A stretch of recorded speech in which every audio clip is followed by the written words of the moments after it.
Thank you. Good morning again, everyone. This is Barbara.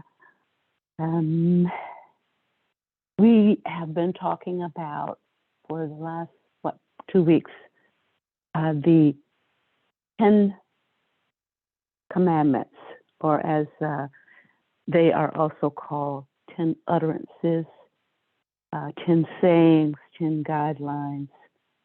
Uh, uh, but the important thing about it is it comes directly from Elohim, who is the creator of all, and who gave it to the uh, Israelites when they, a couple of months or so after they came out of Egypt. And they were intended to be guidelines for them to live by as a people. But what we've found is that it's speaking more about telling us who we are in relation to the Creator. So we've talked about the imperative, the first one, to believe that Elohim exists and that it is our true God, our one true God. We've talked about not worshiping any idol gods because we were created in that image of Elohim with his attributes, which includes things like mercy and love and judgment and truth and beauty, balance and compassion. All of those are some of the attributes. In addition to that, it has an attribute related to a feminine essence and a masculine essence as well, feminine energy and masculine energy as well, which have nothing to do with gender. So in the second one, we noted that we don't need idols to stand for or to point to or to represent Elohim when we are Elohim's image bearers in the earth. We are Elohim. We have those attributes of Elohim.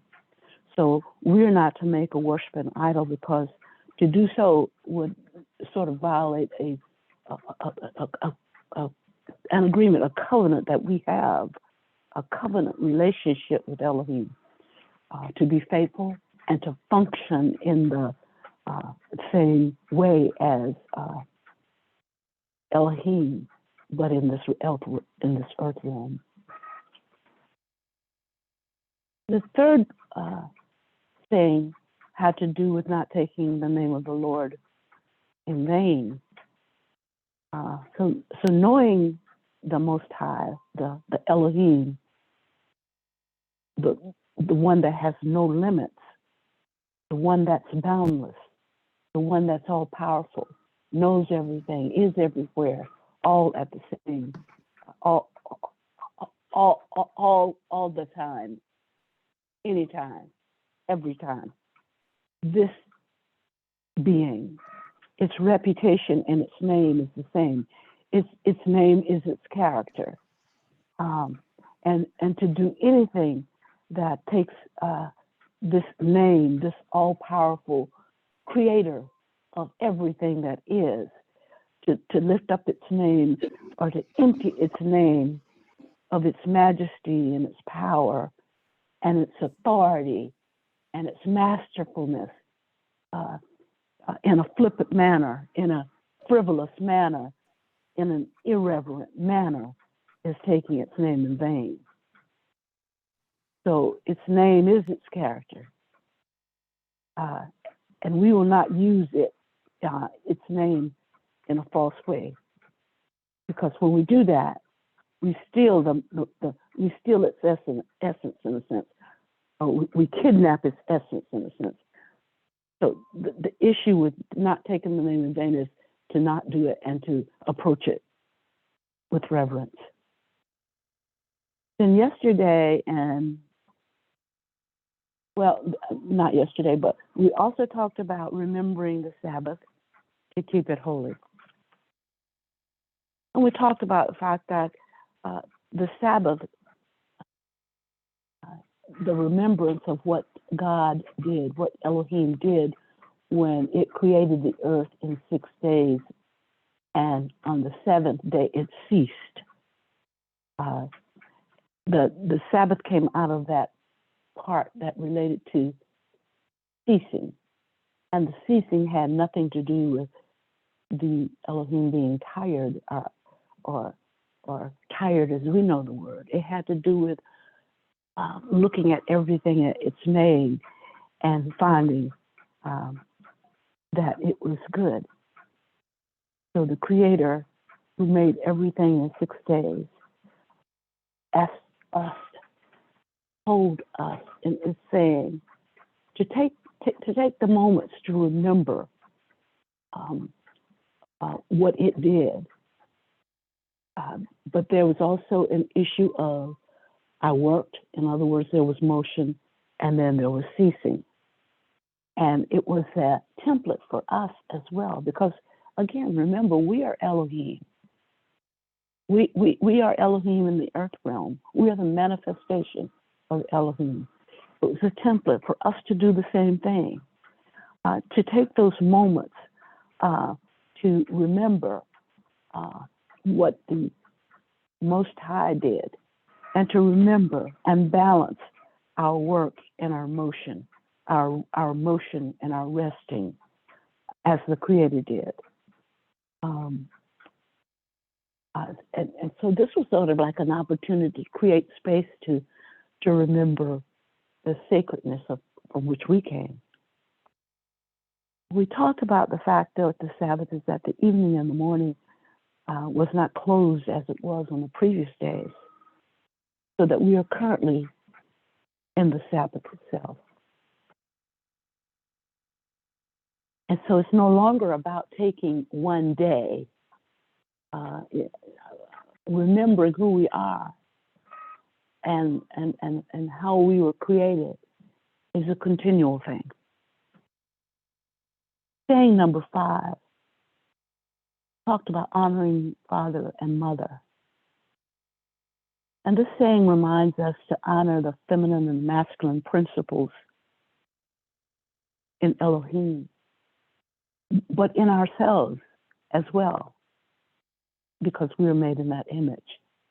And by honoring those principles and understanding their functions as helping us live from a place of harmony and balance in all that we think and all that we say and all that we do, we thereby honor Elohim. So from a physical perspective, the mother, father, and children are the family structure, where when established from the spiritual perspective of the first 5 utterances, help to build a balanced family, balanced community, balanced society, and a balanced world. We also talked about, in honoring mother and father, that the letters for father were Aleph and Bet, in terms of the spelling of father. And the letters for mother were Aleph and Mem.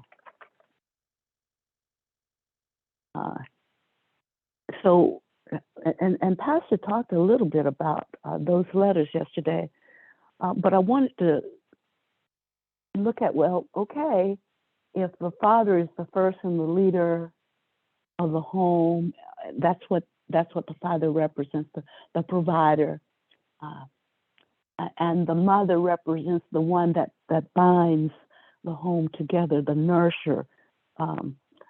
What is the Aleph and the Tav?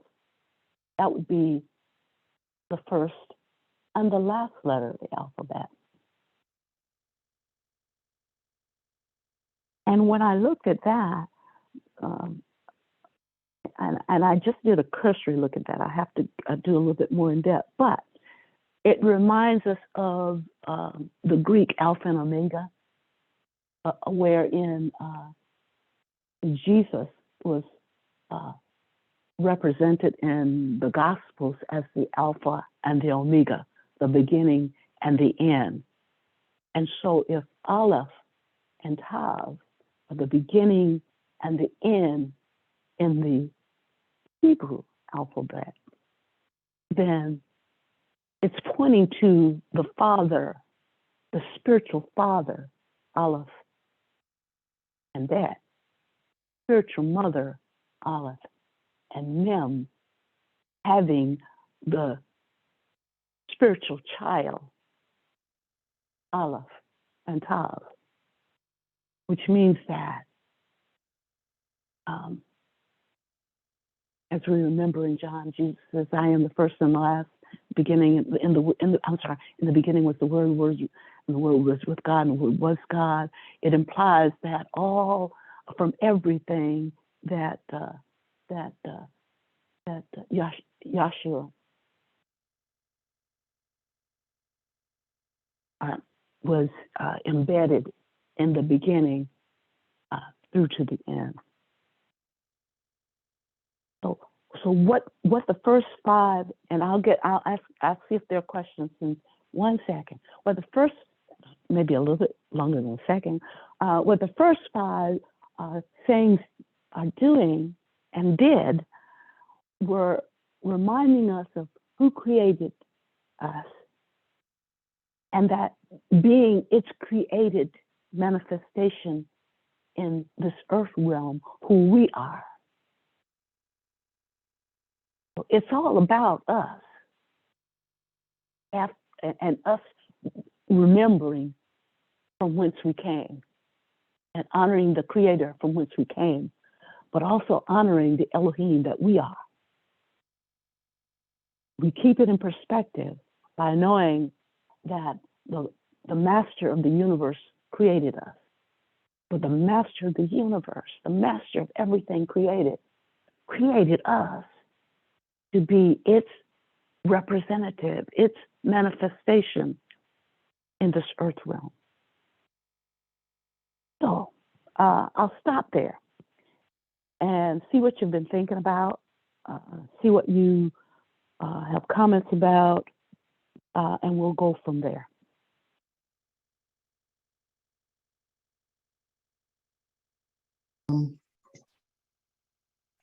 When you talked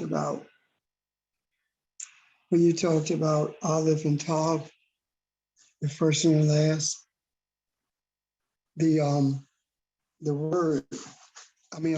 letter Tav speaks to a sign, or it speaks to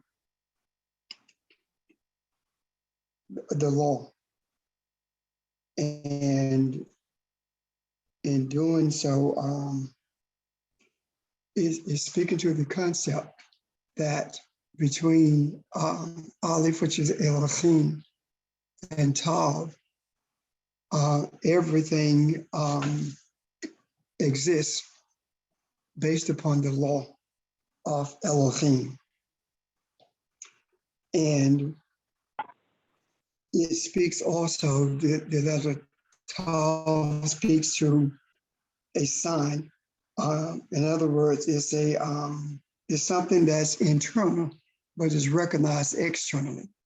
So it's talking about the manifestation of Elohim in an external way, even though it exists internally. And the sign of Elohim can be seen not with the eyes, but with the eye. And as an example of that, that is the reason people will walk up to you and begin to pour their life story out to you, because they recognize that you are the beginning and the end, and everything that exists for the benefit of humanity is held together by the feminine energy of Aleph Mem, and has as its protector Aleph Bet, which means that everything in the house of Elohim is protected and provided by masculine energy. This idea of father, mother existing in terms of the 10 utterances where it is located is very, very significant in that is located between, I'm sorry, it's connected to, it connects us to the next five. Thou shalt not commit murder comes after that.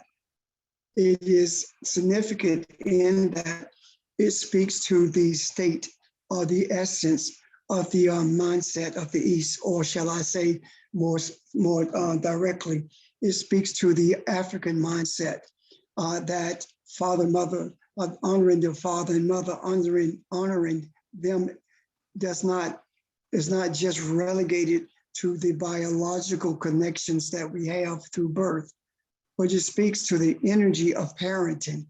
And some of us grew up seeing that energy where we saw in our neighborhoods, anyone could correct you, male or female could correct you if you needed to be corrected.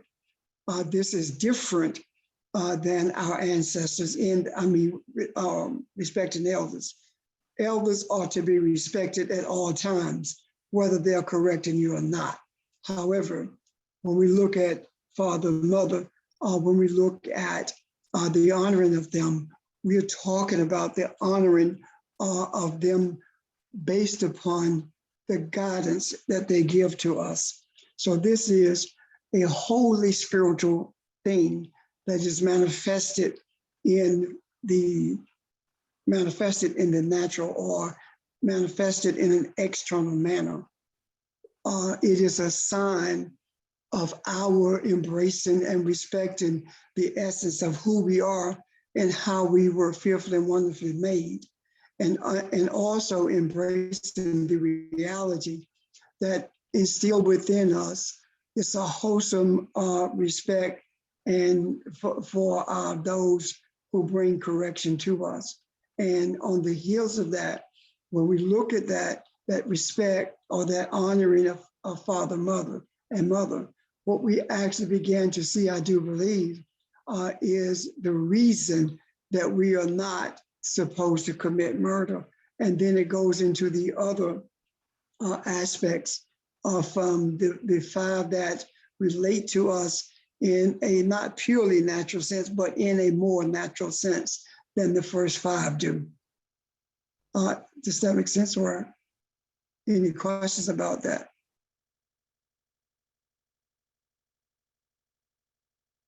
From what you just said, if we truly, totally embraced and honored who we are, we could easily slide to the sixth commandment and not slide to the 10th commandment. We could easily slide to the 10th commandment because everything starts as a thought,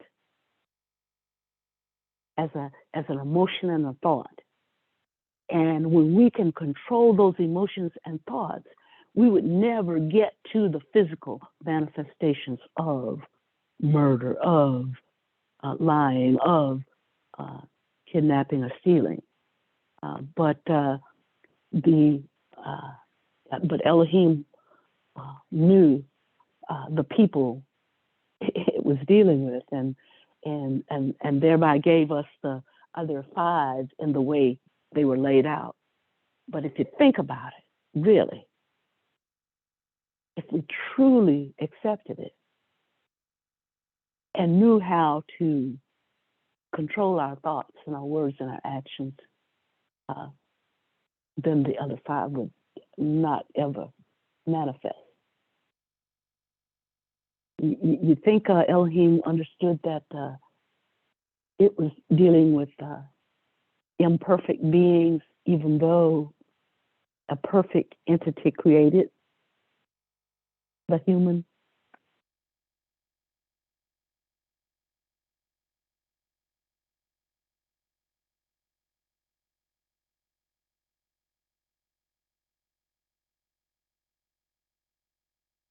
Probably so.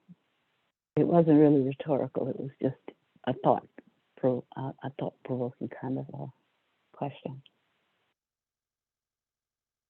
But I thank you, Pastor. You not only clarified, but you built on and provided a lot more depth that we need in terms of the concept of honoring mother and father, and particularly the fact that it's beyond just the physical presentation of a mother and father, because there can be many, many energies which reflect what a mother and father does. And we can access that from anybody other than a biological mother and father.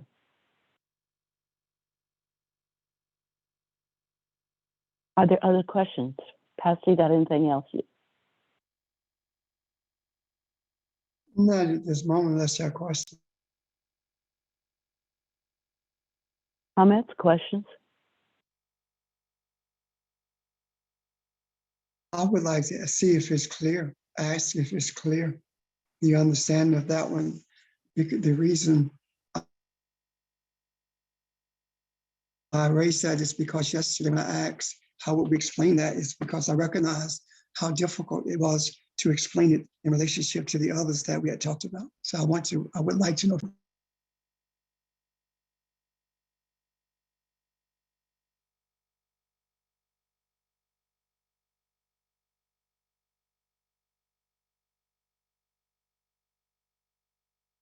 Hello? It's Ron.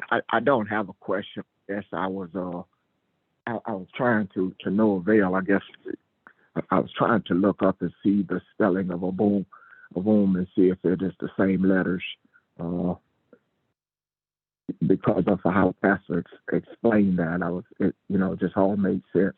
And I was just trying to see that. I don't know if anybody had any insight on that, but I couldn't find the spelling, the Hebrew spelling of it. At least I haven't yet. But that's all. I don't have any questions. Ron, probably part of it might be that it because of its Aramaic origin, it may not have been called Abun in Hebrew. Yeah. But Elohim or Yahweh or something different in Hebrew.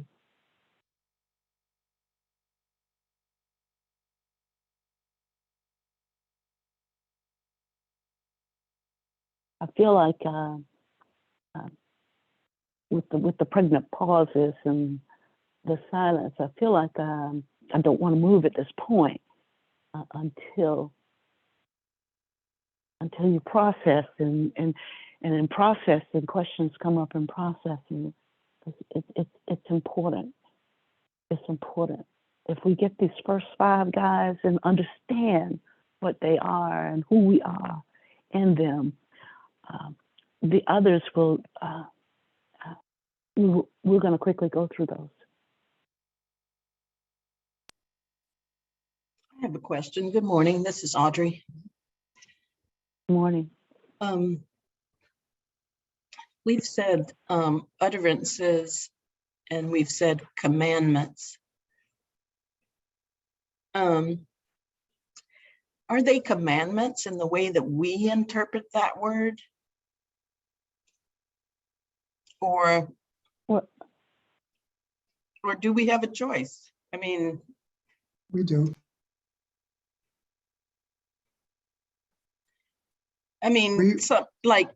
Well, the reason I'm asking is because I just want to be clear and I want other people to be clear, because some people have an aversion to, someone telling them what to do and when to do it and how to do it. So do you understand what I'm trying to get to? I do. Are you saying that commandment implies, okay, you will do this, you're gonna do this? You better do it. Yeah. Oh, okay. I looked at that, Audrey, and commandment is a very, very poor, very controlling and manipulation of the meaning of the word. Right. The The translation was not arbitrarily chosen. And it was chosen, the word commandment was chosen because it's so authoritarian and it gives all the authority to those who are interpreting it, i.e., the church or the mosque or the synagogue. The actual translation of that word should have been directions. They are directions or utterances. These are the directions that were uttered by the Creator to humanity for humanity to be able to see how its own essence. So it's not, and rightly so. Humans have an innate aversion to being forced or to do anything, or to be demanded that they do this or do that. The reason there is a natural aversion to it is because all of us are creators, and by being creators, we receive guidance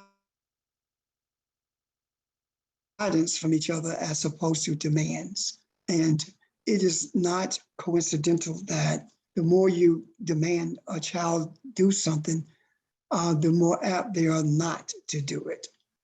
However, the more you talk to them about the reason for doing it, the more success you will have getting them to do it.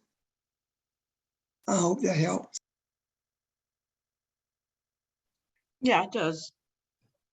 I mean, I know that word was an interpretation by the Catholic Church, but I just wanted to clarify it for myself and for others.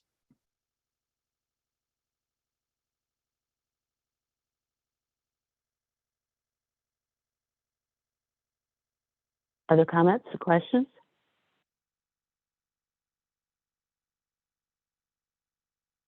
I have, again, this is Ron. I guess this may go along with that.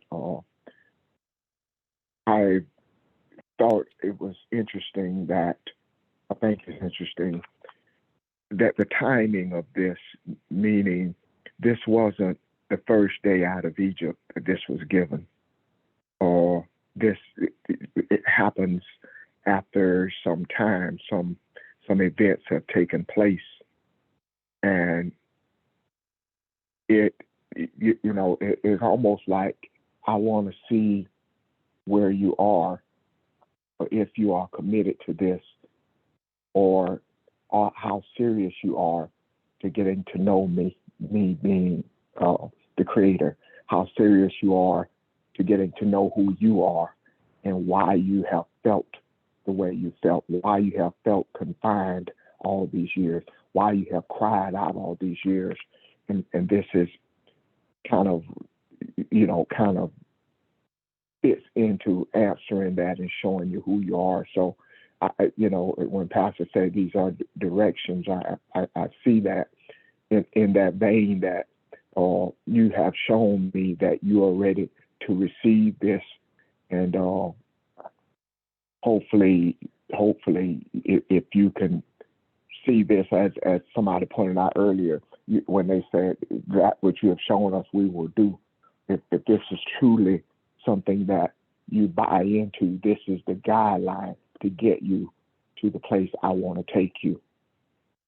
And so I just thought, the interesting part is the timing of when this was done in the wilderness.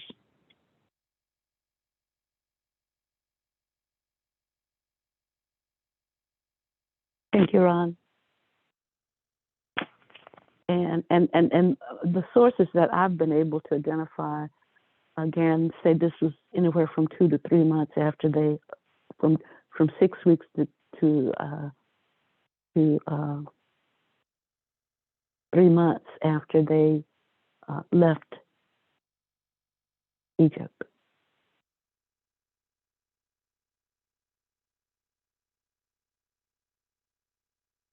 So this is well before, before the 40 years which implies that they got the directions, but there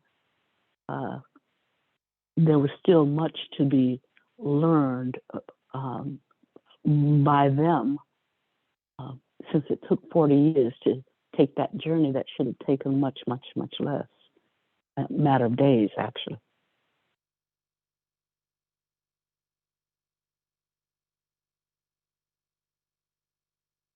Any other comments or questions? This is Audrey. I think that's interesting in that they had some experience with the Creator before he chose to give them these directions. So, and I think that was part of their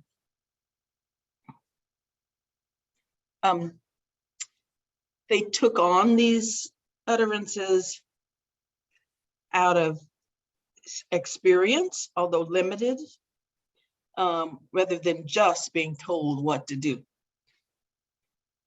So in that sense, they did have the freedom to choose to accept them. Anyway, I'm done. As thank you. As do we right now. As do we, because one of the things that we got to understand and remember is that the more we know, the more that the truth unveils itself, and we embrace that, then we are accountable for what we think, say, and do from that point as it relates to that heightened awareness of who we are. So that's why this is just so significant. Pastor, I think you said it a couple, it could have been last week. This is our moment. This is choosing this day. If we really embrace this, because I've heard the commandments. I mean, for years we grew up in the church, and people would spout out the commandments, and the part we stuck with is the "thou shalt not kill" part, and "thou shalt not steal" part, and the physical kinds of things. But at this point in our lives and in our spiritual journey, the spiritual aspect of the first five are really speaking to the I am that I am, much more so than the concrete ones that, as a physical being, we can readily see. And it's really it's resonating so much that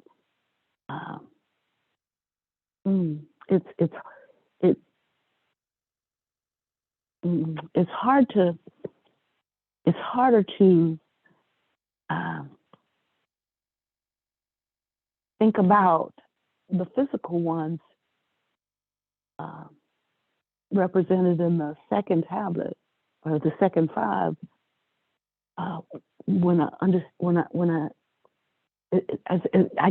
It's hard to put in words when the awesomeness of understanding the first five had I known this years ago, I'm wondering where I would be in terms of understanding the Creator and who I am now. But that's not unlike the Israelites. They were taught this before they went into exile, or if you will, not exile, but they went to Egypt, and they stayed there for a while, but then they became enslaved after Joseph died and a new Pharaoh came on the scene. But even then, being liberated from Egypt and given the directions again, spoken directly from the Creator. You have 40 years of chasing around, and then many more years that the Israelites went back and forth as they came into other lands of worshiping other gods and seemingly forgetting what they were told at Mount Sinai as a covenant. Not to mention that they'd already had these guys again, these edicts, these sayings before even Mount Sinai. And so I don't want to be in that place where, having understood these five and who I am, I don't want to be in that place of ever going back to a powerless God, a powerless idol, a powerless being, of even feeling myself as powerless when I know I'm not. And I don't quite know how to put this in words, but that's what I'm feeling right now.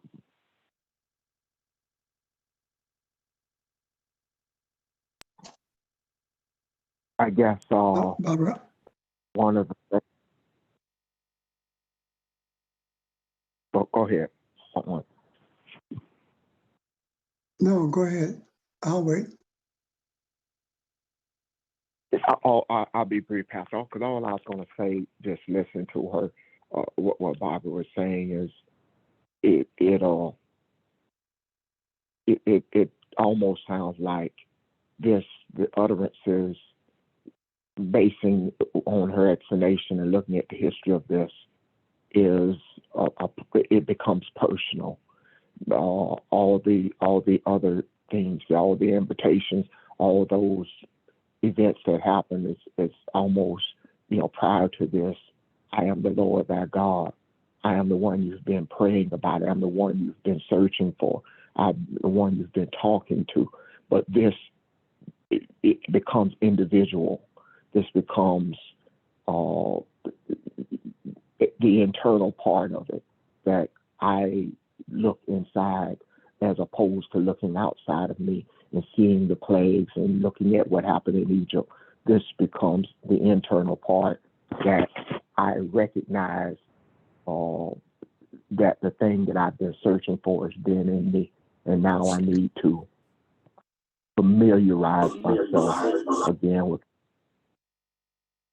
So that just a thought that came to me when Barbara was talking.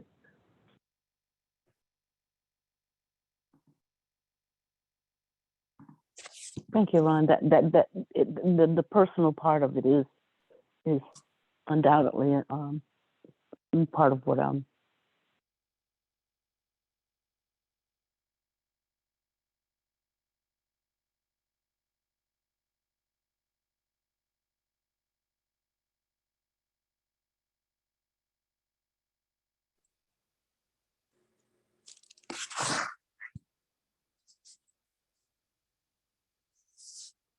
Pastor, you had a comment, or someone else?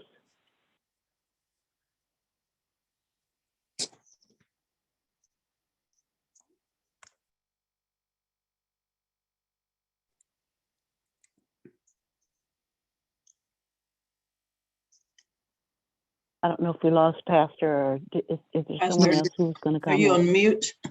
No, you didn't. You didn't lose me. Okay. I said it slipped my mind. Oh, okay. Alrighty. Are there any other comments about this? I know what it is. Yeah, go ahead. When I was listening, you talk about the feeling of being powerless. What I thought about is what we are looking at is what we have experienced as we traveled through our religious settings, we were in our own Egypt. And the ones who were charged with teaching us properly were teaching us how to be obedient to the edicts of a Pharaoh who knew nothing about Joseph or our Creator at all. And as we left those settings, we had to be reacquainted with, first of all, ourselves in relationship to what we had been taught. And afterwards, be reacquainted with what the scriptures were actually telling us, what directions we were receiving from it. And now at a place of Mount Sinai, where we are being shown the directions we must follow in order to be a visible essence of who we were created to be for those who we come in contact with. And what I mean by visible essence is being so prominent or embracing or holding on to so tightly the directions we're being given until they are seen with the eye and not understood with the eyes, but the soul recognizes the presence that we are. And now we're learning how to feel the power that we are as opposed to feeling powerless.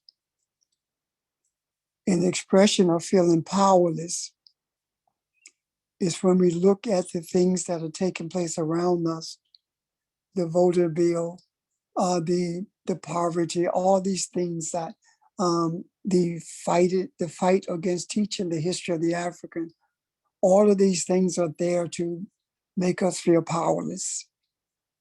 However, because of our experience, not just in the wilderness, but also our acceptance of what happened, what we were given at Sinai, we no longer feel powerless against those things that are being perpetrated against us.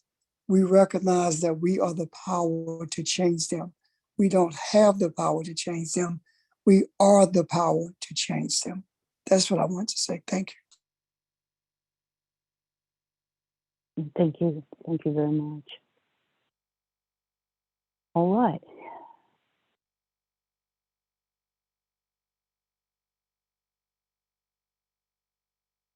Are we ready to move on to saying number 6, utterance number 6, amendment number 6?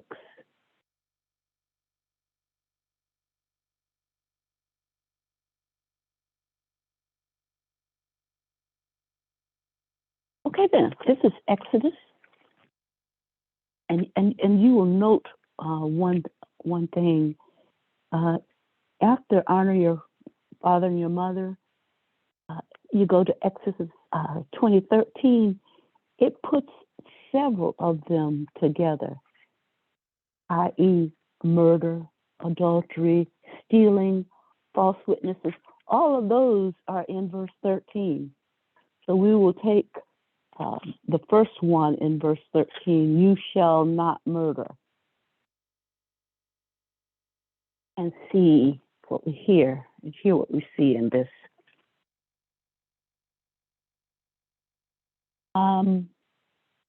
If I had to, if I had to label this group of commandments, although labeling might be a bad way to say it, but just as we have the love principle of do unto others as you would have them do unto you, this group would say to me, do not do unto others what you would not have them do unto you. That's what this group would say to me. Do not do unto others what you would not have them do unto you. Do you follow what I'm saying? It's almost like don't murder, don't steal, you don't want anybody to do it, don't you do it to them kind of thing. In any event, murder has ratzach, R-A-T-Z-A-C-H, as its root, to break, to dash to pieces, slay, and has to do with premeditated kinds of killing. So, Elohim created the human in its own image. So human life is sacred. It's divine. Because it's Elohim's way of making itself present in this earth. We are it. We are Elohim's way of making itself present in this earth. And we have the essence of Elohim, and that essence is sacredness and divinity. The one who murders them destroys one who bears the divine image. And I don't mean that in the sense of destroying the spirit, because spirit cannot be destroyed, but destroying or putting away of or doing away with the physical aspect of that's representative of the divine image of Elohim. That's what one who murders does. The murder is akin to denying Elohim's authority as the one true creator. Because if I understand that's who Elohim is in me, then I have to understand that is who Elohim is to every human, the creator of that human as well. So when I murder that human, and we'll talk about the different kinds of ways we can murder. When I do that, it's an affront. It's a disrespecting, and even more powerful than the word disrespecting. It's almost saying, okay, Elohim, you're a liar, because I don't trust you. I don't know you after all. I don't know the God that you are after all, because if I would kill another that has that divine image as well, it's denouncing, if you will, the Elohim that I am. What seems to tie the utterance then, number 6, of do not murder, with the utterance of number 1, I am the Lord your God, is again what I said, the human is sacred.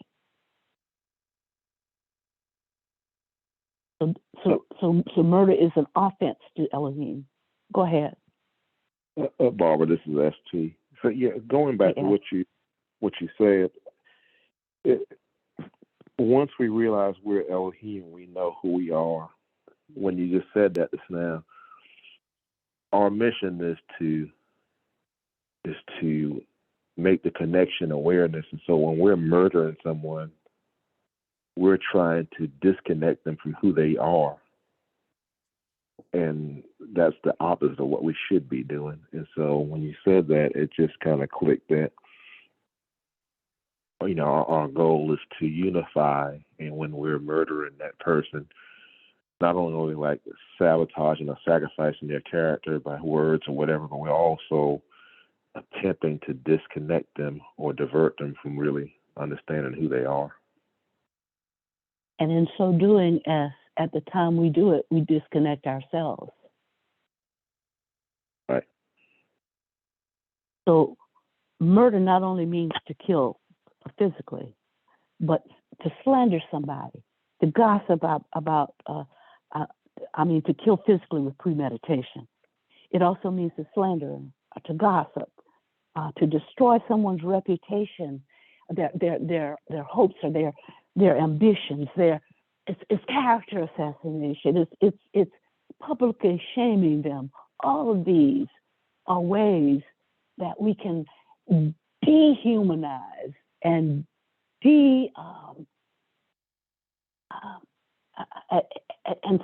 and slash at and take away or minimize the divinity that the individual is. And again, and in so doing, when we actually do this, we minimize our divinity in our own sight. Not creating. Go ahead. Yeah. No, I just say we're not. Go ahead. Go ahead, I'm sorry. No, I'm done. I'm sorry. I was just saying, yeah, we're doing the opposite of being creators when we're doing that. Yes. Ron? Only thing I was going to add, when Ed said, my word I was thinking was we create a void. If Pastor, when he was describing father, mother, and he talked about Olive Tall, and he talked about the beginning and the end, that people recognize that, and that's why they come up to you and they talk to you.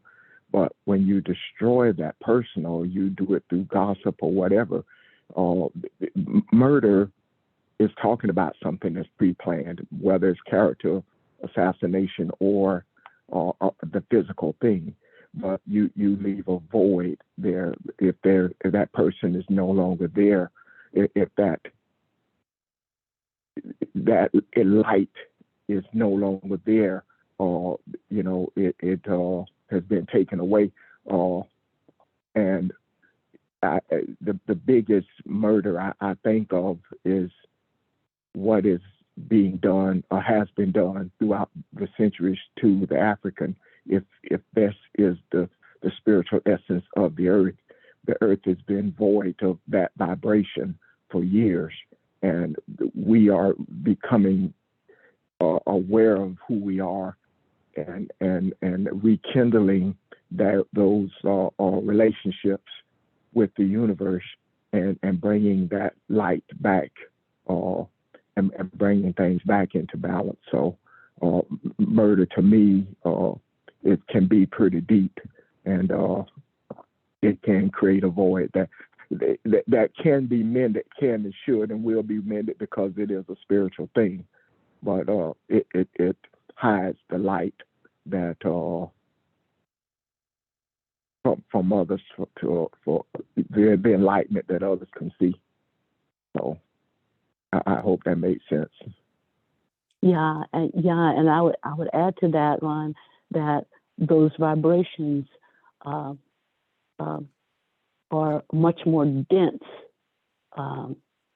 because they're never destroyed. What it does is it prevents us from having those higher vibrations of spiritual awareness and connectedness that the African souls have with the Creator of all. And so all we have are these very dense, very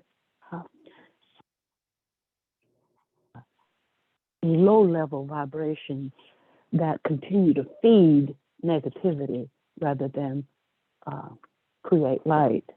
As they that's yeah.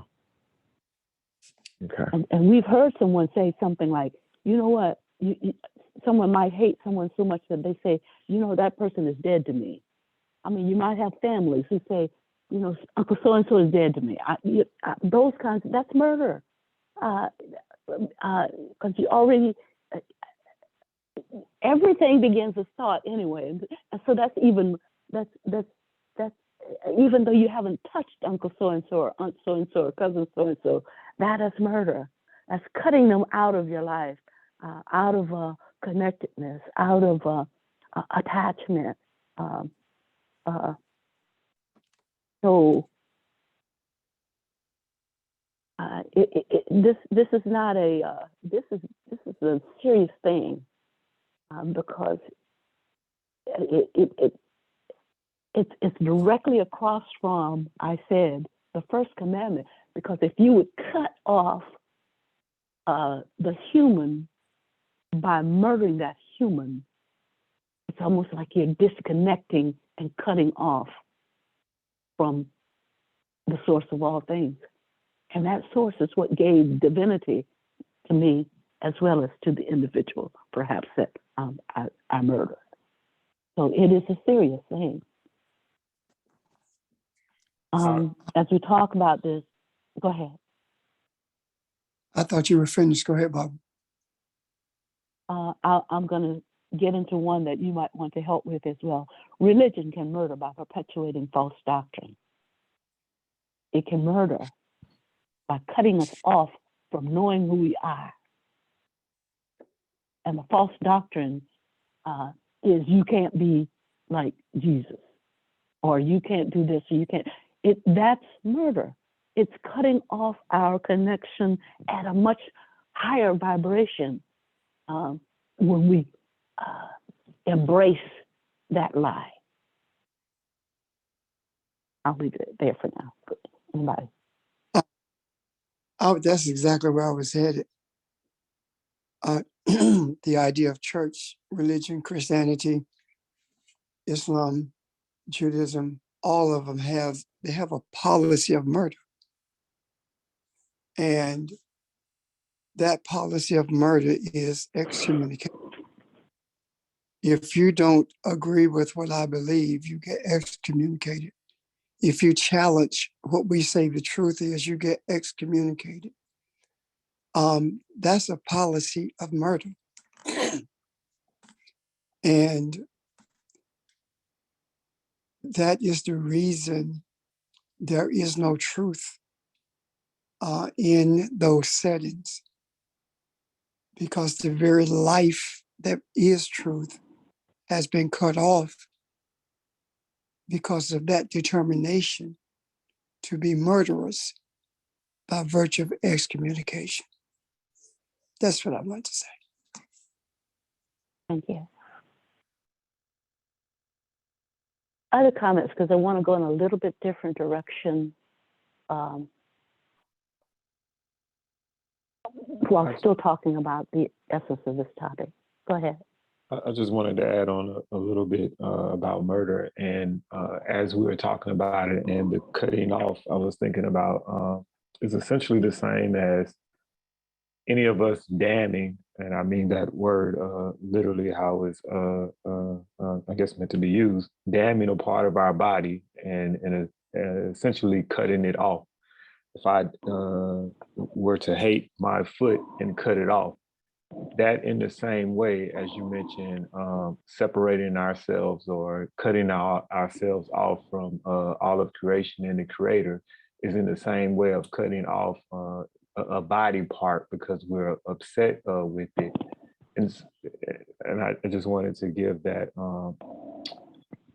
that metaphorical view of it. The other thing that I was thinking about in terms of the murder, even if it's in thought, you are, and I think you talked about it, essentially cutting that thing off or dealing with it within yourself as well. So there's a part of yourself that you are cutting off, that part that it engages with that individual, et cetera. You're looking at it as less than you. It's very hard for soldiers who actually go in a war, or anyone for that matter, who's actually murdered someone, where that thing really bothers their psyche and who they are down deep, to their core, which essentially, does a lot. What causes a lot of problems that relates to PTSD, et cetera. These people have demonstrated, we talk about the human and the animal, they have, I'm not going to say necessarily voluntarily, but wound up in a place where they were acting and embracing animalistic instinct, so to speak, and knowing and feeling that they are more and trying to escape that and grasp onto their humanness and having great trouble with it. So I just wanted to add all of that in as it relates to murder. I have a Thank question. you. Yes. So Thank you, Chef. I know that we think, we have thoughts. How do we get to the point, to the place where those negative thoughts, those murdering thoughts, no longer exist in our psyche?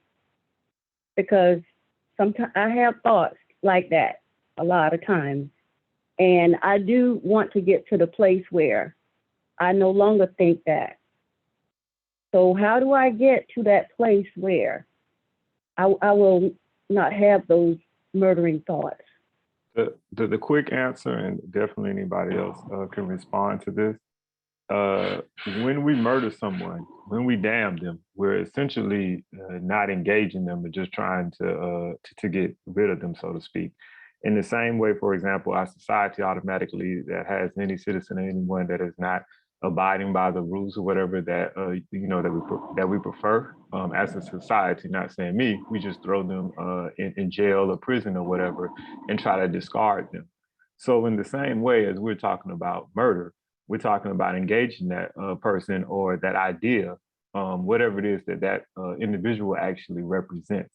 And so going into yourself and dealing with that within yourself, taking the time and the energy to figure out why it is that you feel that way, and you deal with it internally. But when we murder someone, we're literally just saying, I don't like this. You're lesser than me. I just want you, it, whatever you represent, just gone by any cost. And you're just trying to basically eliminate it and saying it's not worth the being here. I mean, I know that's a lot, and I know we don't necessarily do that subconsciously, but that is actually what we're doing when that happens. May I address? So when the Evelyn? thought, Yeah, because I'm finished. When you say that, how do we rid ourselves of those thoughts? When we think about what happened with Jesus, what did he do when he was on the cross? He said, "Forgive them." He did not ridicule even Pilate when he was being condemned. So how could he do that? And we are not doing that. It's because we have accepted the policy of murder. Rather than embracing that we are the essence of life as Jesus did, we have embraced the idea that we are dead and there is no life.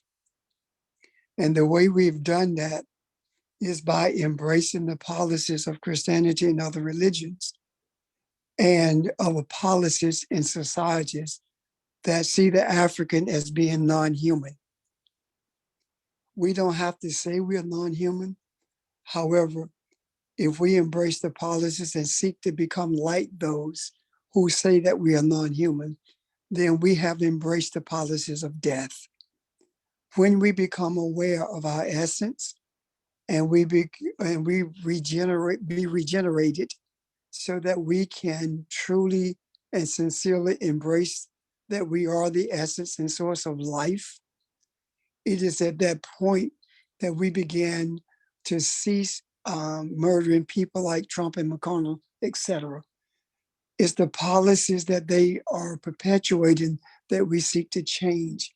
It is not the people who are the perpetuators that we seek to condemn. Our efforts toward them are the same as Jesus was. Forgive, Father, forgive them, because they're totally unaware of who they are and the nature of what they are doing. That does not come necessarily overnight, but it does come because we desire it, just like everything else does.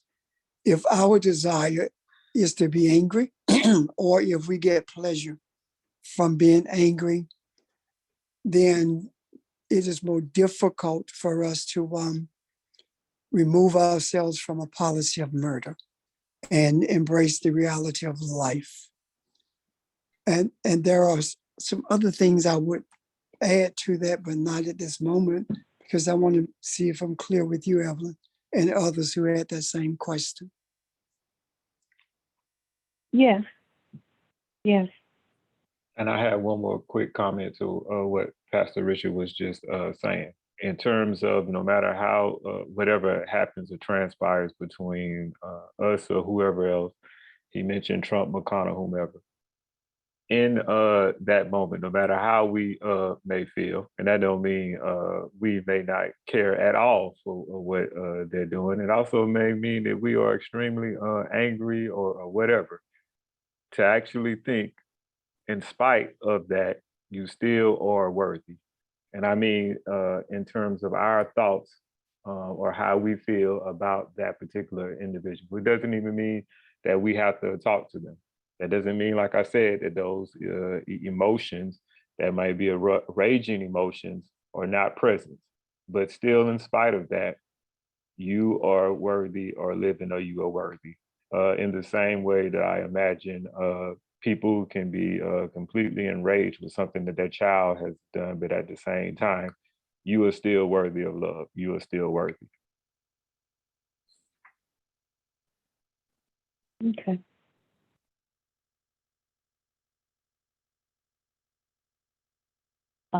Pastor started going in the direction by answering Evelyn's specific question that I was getting ready to go into. 1 John 3:15 talks about, and I'm paraphrasing, whoever hates his brother is a murderer. Someone who may hate someone so much that that's the thought that they have. Matthew 15:19 says, out of the heart come evil ideas, murder, adultery, sexual immorality, theft, false testimony, slander. It captures a lot of what these latter sayings are about. Out of the heart, out of the soul, out of the when you allow these things to come into your mind, and they're gonna come. I mean, their thoughts. There's some weird stuff that come to mind sometimes. But I said, where'd that come from? And then I don't want to. It doesn't line up. It doesn't resonate with me, and so I don't allow it to get in tune with my resonance by giving it my time and more thought and more I just let it come and go. So we know what resonates with us. It feels different. So if we want to know how to deal with the issue of murder, everything begins in the mind. It begins in thought. It begins in ideas. It begins in non-verbal kinds of non-action kinds of ways. What Jesus says is that act is already done when we think about it. If we think about it and we stay on that thought, the act is already done. So he kicked us up to a different level. For us who know who we are, that's why it talks about that's where the battle is. The battle is if you allow this to clamp you and to begin to work its way into you so that you begin to be a prisoner of it, of whatever this it is, whether it's murder, whether it's wanting to take something that's not your own, whatever the it is, it begins to lock you up instead of you not allowing that to happen by simply not giving it life. If we want to murder something, that's what we need to murder. If we want to not give something life, that's what we need to not give life to. Even the thought of harming someone who's also divine. Even the thought of taking something that's not yours. Even the thought of thinking that you have lack. Even the thought of thinking you have lack. Because when you think you have lack, that's why you want something that's not yours. I don't know if that makes sense, but does it resonate? Let me ask you. Yes, ma'am. So you're saying, Barbara, so if I just like, if I'm for instance, at work, I call some people idiots because of some of the stuff that they do. But anyway, so if I keep thinking that this person is an idiot, then I'm committing slander or murdering that person. I don't think Yes, about ma'am. that. I don't call them idiots as much as I used to, because I'm learning. You get what you. I'm learning what you get. What you put out there, it comes back to you. So, but the minute I keep harping on calling them idiots, that's murdering them. But if I like get the thought out of my mind, then I'm no longer murdering them. In a sense, you're not creating. When we dwell on something, that's when it becomes, it can manifest when we dwell on it and we give it life by thinking on it. Okay. There's a verse, as a man thinketh in his heart, so is he. And as I said, Matthew, out of the heart come these evil ideas: murder, adultery, sexual theft, false testament, slander, all of that. So yeah, we all have areas in our lives where people see us differently from what we see ourselves.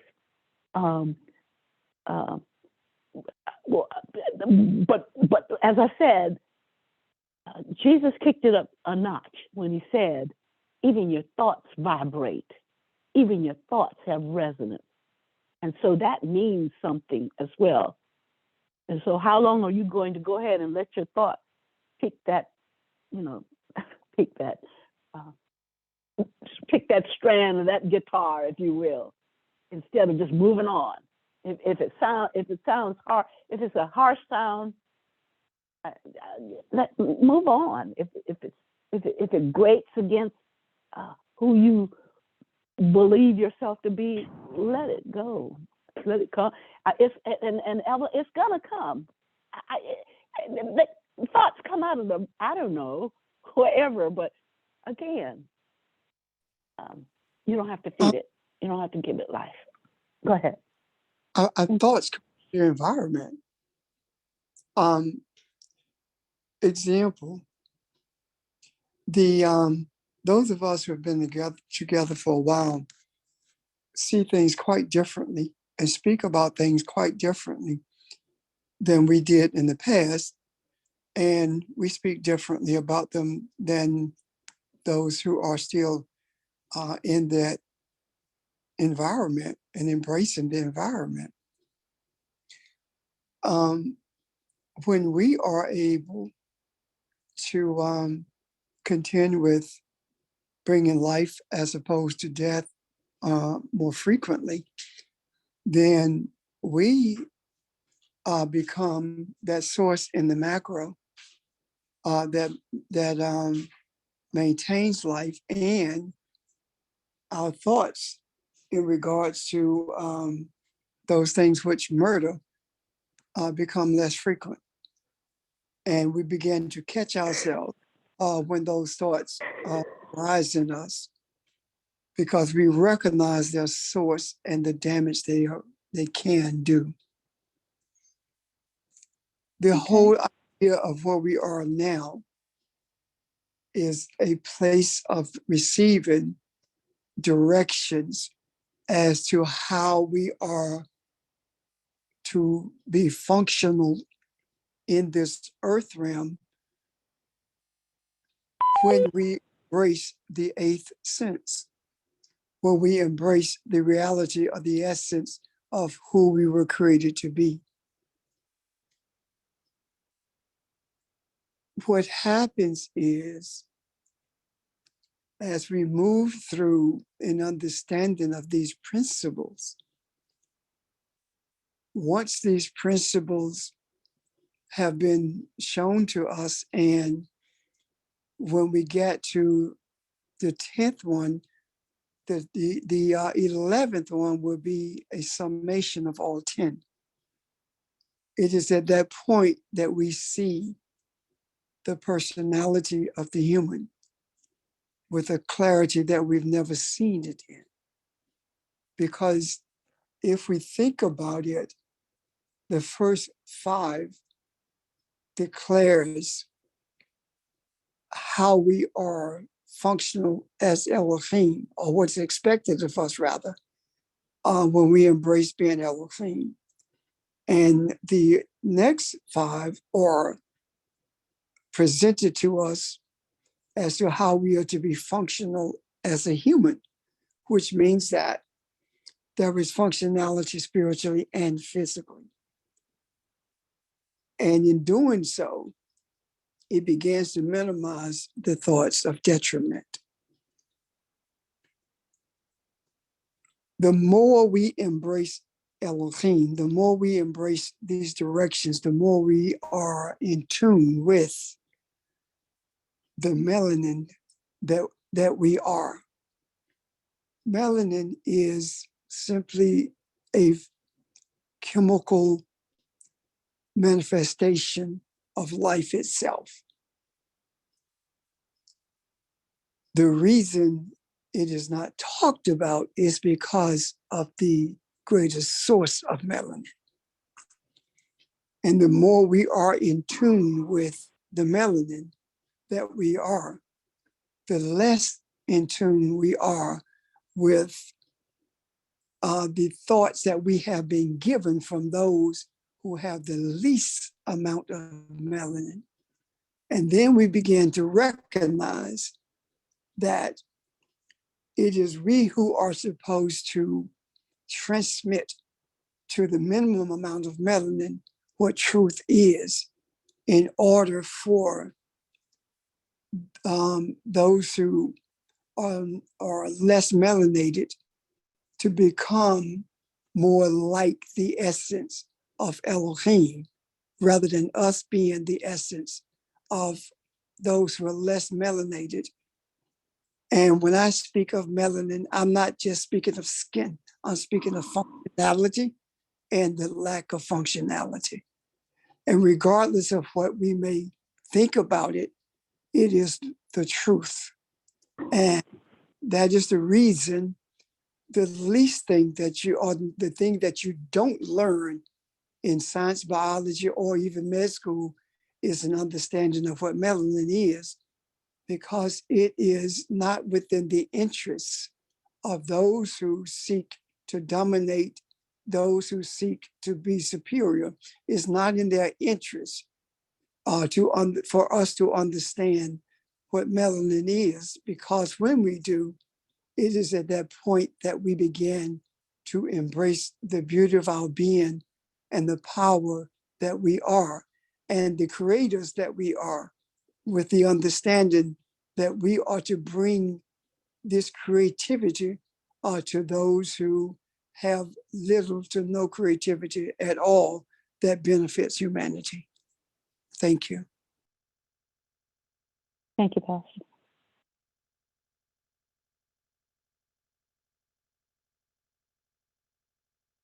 So I want to wrap up the discussion, unless there are questions. Of course, it will not wrap. It'll keep on going and going and going like the Sabbath. But with just a couple more comments. The first utterance I have has to something. do with. Go ahead. Yeah, Go ahead. just listen to. This is Ron. Just listen to Evelyn's question.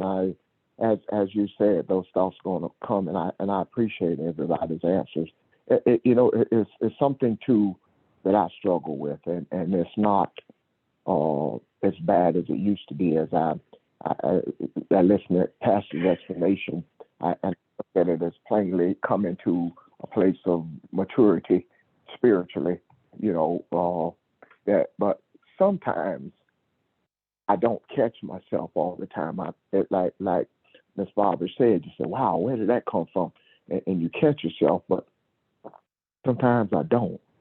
And it's because I guess the infrequency now that they happen when I don't, it really puts me in a bad place, and I'm disappointed with myself. And the thing that helps me is I'm really as I mentioned the pastor a while back, I'm really trying to embrace and understand uh, with a better, greater clarity, forgiveness. And it helps me to, just forgive Ron for what he, these thoughts or whatever. That helps me to come back quicker. It helps me to see that and to embrace who I am rather than to stay there and linger at that's this pitfall I just fell in. So I just wanted to add that, if you meditate and see what the essence of real true forgiveness, what that is, and how often do we forgive ourselves? How often do you go to that place internally and forgive yourself for your thoughts or something you may have said or done? There is power there, is all I'm saying. So just wanted to add that. Ron, I love what you just said, because as we're talking about murder, that forgiveness would be the opposite of that murder, and that forgiveness actually is resurrection. I loved it too, Right, Ron. I thank you. really liked it. I really liked it. Because the forgiveness is it just cuts it off at the pass, if you will. When one forgives oneself, then the negative thought is just, the life is cut off. What I was about to say was that the first utterance has to do with the Creator who loves. The sixth utterance has to do with hatred and malice in the heart, hatred enough to murder. So it's like opposite kinds of things. So Jesus' teaching against murder was meant to warn the human away from that hatred and that bitterness and that all of those things that could eventually manifest in action as murder, because of the desire and the intention, and to actually attempt to commit an action are all part of the action itself. Do you see what I'm saying? He saw them as one. If you entertain the desire and the intent long enough, even before the actual action, you commit the offense. They're all tied up together. And then the final thing that I want to just leave us with as something to think about is in Mark 12, 29 through 31, when Jesus was giving a final word on this, when he was asked by a scribe what was the most important commandment. He responded by saying, and it just struck me that I often leave out the first part. But the first part is the grounder, or if you will, what's the opposite of ground? The spiritual attachment that reminds me of who I am. And his response was, listen, Israel, the Lord our God, the Lord is one. That's what he said just before saying, love the Lord your God with all your heart, your soul, your mind, your strength. It was a reminder of my connection to the Creator. And in that, he repeated then the first two commandments. And then he said this one. The second is, love your neighbor as yourself. There is no other commandment greater than these. So again, remember when you're reading that, to read the first part of it as well. Listen, Israel. Listen, one who rules as God. The Lord our God, the Lord is one. So love the Lord your God with all your heart, mind, soul, and love your neighbor as yourself. It all reminds us that we are one.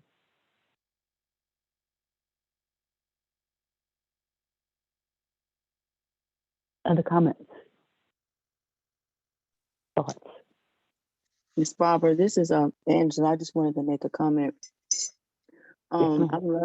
I'm learning now through the teachings that, like if I negative energy, negative thoughts, if I'm have received that thought and that thought, I know to understand that thought is within me. And once I've dealt with it, the way that I'm supposed to deal with it, and if it comes back, I'm learning that it's just a distraction to continue, because I try to focus on, I'm not saying it's easy, but I am seeing a little better that I'm Elohim, we are life. So when we give thought to this negative energy, we creating negative energy. But once you leave it alone and just let it be and focus on who you are, and who it's created to be, then if it comes, you just let it flow and eventually it'll leave. And that's what I've learned, is almost like we talked about meditation. If you're meditating and things come to your mind, don't stop meditating. Just continue to meditate, because when you stop giving life to it, it'll cease. That's all I had to say. Thank you. I love that. I like that, Angela. I like that. You're cutting it off. You're nipping it. You're a bud nipper, like Barney Fife says. You're nipping that negative thing in the bud. You don't give it life when you don't. When you learn to just leave it alone. Because as creators, we give life. We will give life. That's who we are. And the issue is, what are we giving life to? So thank you. I liked your example. Anyone else?